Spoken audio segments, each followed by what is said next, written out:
Greetings, family. Welcome to another wonderful, entertaining, edutaining edition of The Artivist Thinks We All Be News Free Dixie for the 21st century. I just want to weigh in a little bit on some thoughts that I have about the situation concerning Donald Trump getting rid of DEI, diversity, equity, and inclusion policy. He's getting rid of that. I think he's signing something to get rid of that in the military and other areas of human activity. I just want to talk about this right quick. I'm about to give y'all what y'all want. Y'all want to be fed, so I'm going to feed you, because I'm the feeder, man. And here's the real deal about the DEI, a.k.a. the child of affirmative action, right? So this is affirmative action by another name. And there's a affirmative no-go for Black Americans, where you call yourself American descendant of slaves, or you identify as foundational Black Americans, or you call yourself Native Black Americans. I'm a Native Black American of the United Snakes of America. And here's the real deal. None of those programs historically has benefited Black folks on the whole. Let me repeat, none of the programs, whether it be the diversity, equity, inclusion program, whether it be affirmative action program, actually historically benefited Black Americans or Black Native Americans at great length. Let me explain shortly and briefly and make it plain. Now, affirmative action was started under the Johnson administration. That's Lyndon B. Johnson, or President Lyndon B. Johnson. He did a speech at Howard University back on June the 4th, 1965, talking about affirmative action, talking about his Great Society plan, which was a great failure, but that's a story for another day. But he talked about affirmative action. Basically, it was a way to correct the wrongs done to Black people by a system that denied Black Native Americans and their ancestors access to resources, leverage in order to gain a foot up in the world. So that was their way of a systemic correction that really supposed to benefit Black Native Americans, A.L.L's FBA, but really end up benefiting everybody but Black Native Americans, A.L.L's or FBA. As a matter of facts that can't be disputed, the group that benefited mostly from affirmative action and also diversity, equity, and inclusion have been white women. White women have been the biggest beneficiaries of affirmative action.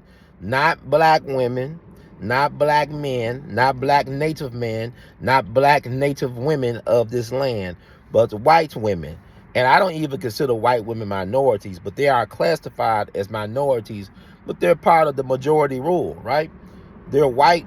Whites are the majority of the country. How can white women be classified as minorities too? So they double dipping. See, it's their system. There's no such thing as a merit-based appointments. It does not exist. People talking about meritocracy. It sounds cool in theory, but in reality, it never existed. This system is ruled by nepotism, by people giving people favor. Like it's a saying, it's the people you know. No, it's not the people that you know. It's the people who know you or know of you that makes a difference. So, white women, you look at Trump's security detail.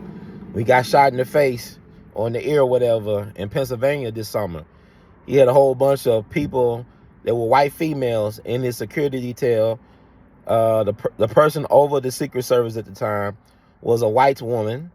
Was she qualified? I think she was once employed by the Secret Service years ago. But what really helped her in getting that job, I mean, she was over the security for Pepsi Cola, which is like, people make fun of that. I don't make fun of that. That's real world experience. Protecting capital interests of a multinational or whatever corporation. But here's the thing. She was real good friends with the Bidens, right? She got in good with the Bidens. They looked out for her. So is that based on a form of nepotism, or is it merit? Or is it like, because you got favor because of the people who knew you? So my thing is, Majority of black people did not ever benefit from the so-called affirmative action. When I'm talking about black people, I'm referring to black Native Americans, people native to United States of America, who folks could be traced back into the chattel slavery era. I'm talking about my people from the Mississippi Delta, my people from the mud, my people from the Carolinas, from the Oklahoma territory, whatever, right? So with that said, it's very interesting that black people, a lot of us are in our emotions, but the thing about it, we lack black leadership. We have no black first institutions that advocate for the struggles and for the relief of black Native Americans in this land. 60 years ago, we had black leadership, which is interesting because also 60 years ago, we had black intact families. We had black men married to black women. We had black men and black women having large families. We have black men able to support large families with one income, with one person working outside the home. That was 60 years ago. And now 60 years later, we have a lot of dysfunction. People talk about a patriarchy that does not exist in the black community. We have no such patriarchy. We have a oppressive matriarchy that's very dysfunctional. And we have a lot of males that do not want to be men. I ain't talking about sexuality. I'm talking about in terms of manhood, being accountable, standing up for stuff, providing and protecting. I'm not talking about nobody's sexual preference. I'm talking about standing on men business. 60 years ago, we had men at head of households. We had men, black men, who were head of institutions with varying ideologies and philosophies, but we had black men leadership, black hetero male leadership, black hetero men leadership. We had that. We don't have that no more. It's non-existent. You know what I'm saying? This is why we at where we at. Now, Dr. Clyde Anderson was trying to warn us for decades. I remember hearing Dr. Clyde Anderson speak during the 50th anniversary year of Brown v. Board at Lamar Owen College in Memphis, Tennessee, back in 2004.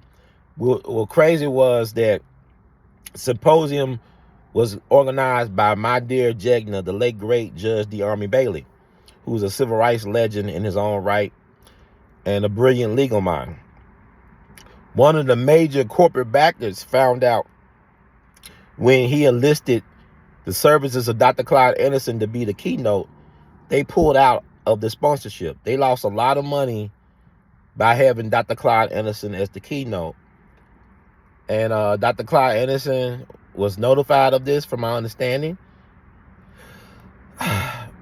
The symposium decided to keep Dr. Clyde Anderson, and some type of way they brought him into Memphis to do his amazing speech about, you know, how he was trying to get a little Africa town up in Detroit, you know, and nobody wanted to support it. Now, this guy had the credentials.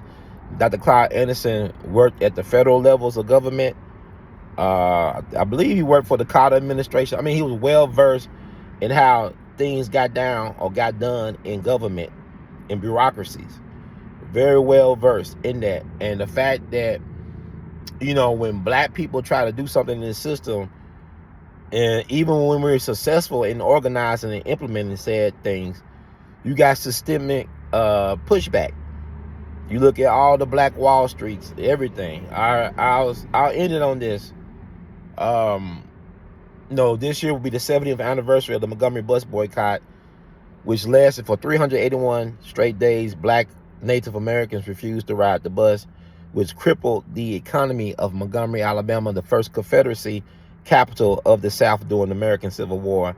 I remember reading a story where S.B. Fuller, who was the wealthiest black Native American in the land, along with A.G. Gaston, the wealthiest black Native American in the state of Alabama, approached Dr. King with the news that the powers they think they be, but they not, wanted to sell the bus company because they were losing a lot of money because black folks refused to ride the bus. Now, Dr. King told them no, but really it wasn't Dr. King called to make no disrespect to Dr. King. He was more of a moral, spiritual leader. He was not a businessman.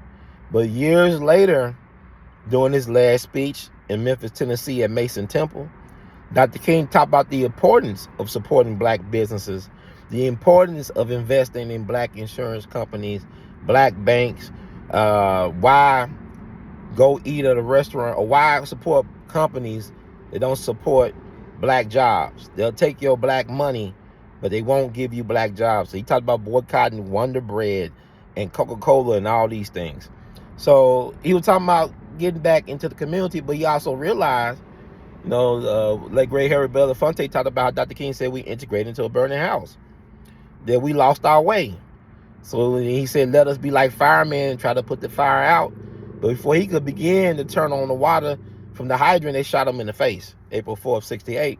So with that said, you talking about we made so much progress, right? But look at what we had 60 years ago. I wasn't around 60 years ago, but I could tell you both set of my grandparents were married with a bunch of kids, both of them. And they had a black man working. My grandfathers were working, or they had a way to bring in income where their wives were allowed to stay at home to raise the children and tend to family matters and house rules, right? We had the largest economic expansion in American history going on, same time with Jim Crow must go and all that.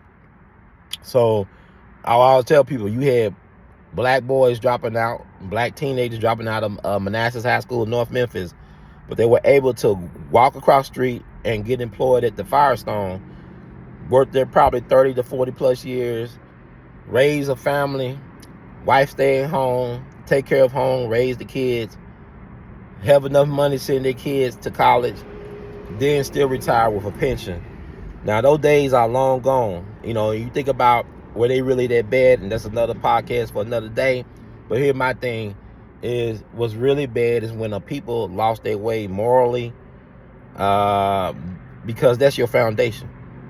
But anyway, along with knowledge of self. But anyway, I'll land my plane on that. But I just want to get my quick quip in for the DEI and Trump doing God's work.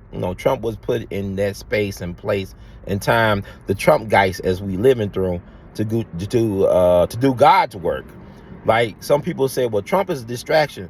No, Trump is helping us to get focused and get an agenda. If we smart as black Native Americans, we should be organizing right now, getting our platforms together, getting our resources, pulling them together to get an agenda, to demand things from the Trump administration.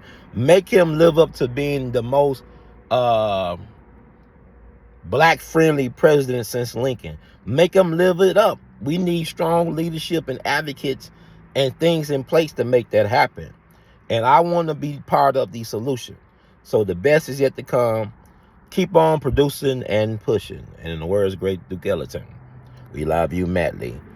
Find a way to support We All Be, because we all be in it to win it. One love. Brother Ron, signing off. The marathon continues. Look for me in the whirlwind.